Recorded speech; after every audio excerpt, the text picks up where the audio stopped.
I know, you're probably thinking stuff like, how dare Ed Banshee say that physical media is better? He just doesn't know what all's available at the touch of a screen. Go home, Grandpa. Am I right? Of course I'm right, I'm Ed Banshee. So I'm going to list a few problems with streaming websites or streaming apps or whatever. Number one is you never know when the internet's going to go out and how long it's going to stay out. So it's always good to have backup entertainment options, just in case.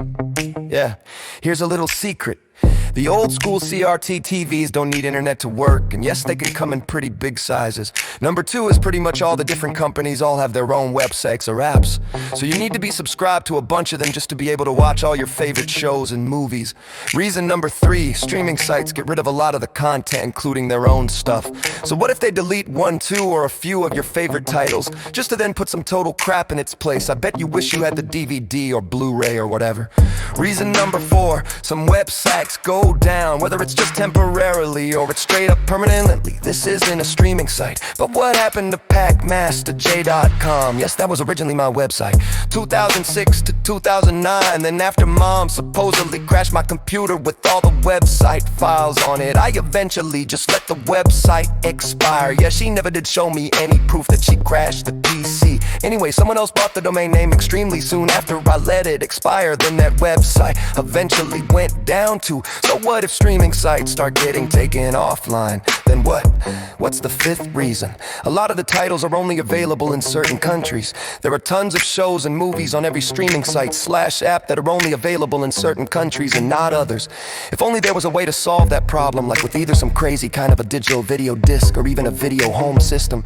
Hell, forget streaming. There are a bunch of movies on VHS that haven't even made it to DVD yet. Reason 6 has me taking a stroll into the gamerverse. There's nothing wrong with buying games digitally, I'm guilty of that myself. But what if the system quits working? What if, like me, you also know a boogie woogie beta boy in his 40s who keeps throwing temper tantrums like a baby and breaking stuff? What if he ends up breaking a system that has all of your save games on it?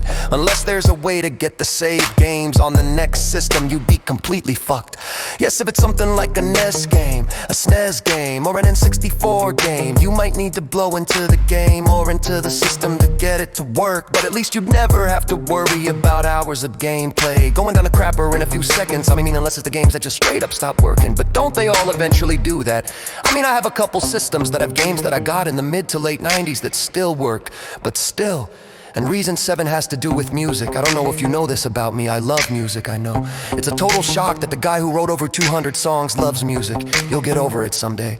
Now let's talk Spotify. I've of course made a bunch of playlists on there, but I've noticed that some songs that I get straight up stop working after a while. Now yes, if a CD got scratched, got dirty, or got fingerprints on it, then certain songs would skip, then certain songs would skip, then certain songs would skip, then certain songs would skip. Yes, exactly like that. If you don't have a family like mine that loses the cases and is completely careless with CDs and you take care of stuff, then the CD should be fine. But if it's a website or an app like Spotify, what's the excuse there? It's not even like the songs were bad quality when I got them, but for whatever reason, the songs stopped working.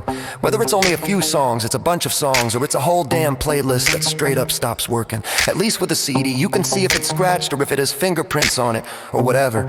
And that's why physical media is better, at least in my opinion. If you disagree and you can somehow actually back up your wild and crazy claims that probably don't even make any sense to you, then feel free to let me know in the comment section below. Until next time, this is Ed Banshee saying that's the rant. Surf the net responsibly, unless of course you just can't help yourself and you really want to buy a bunch of literal hungry hippos, in which case go crazy.